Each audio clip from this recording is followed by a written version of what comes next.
আসসালামু আলাইকুম। আমি শিশু নবজাতক ডাক্তার মাহবুবুল হাসান। আজকে কথা বলবো শিশুদের দাঁত উঠতে দেরি হলে করণীয় কী। প্রথমে কথা হলো যে একটা বাচ্চা নর্মালি 12 মাসের মধ্যে যদি আমরা কাট লাইন ধরি তাহলে সেই হিসেবে হচ্ছে 13 মাসের মধ্যে বাচ্চার নর্মালি দাঁত উঠে যায়।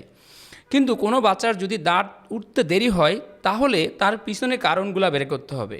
প্রথম কারণ হলো ভিটামিন ডি এর ঘাটতি থাকে, তাহলে বাচ্চার দাঁত উঠতে দেরি হয়। 2 নম্বর হলো যদি ক্যালসিয়ামের ঘাটতি থাকে তাহলে দাঁত উঠতে দেরি হয়।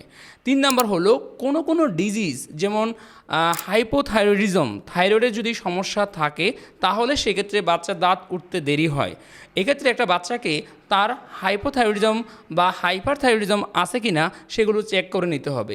এজন্য একটা বাচ্চার জন্মের 5ম দিন থেকে 14 দিনের মধ্যে থাইরয়েড পরীক্ষা বাধ্যতামূলকভাবে স্ক্রিনিং টেস্ট করতে হবে।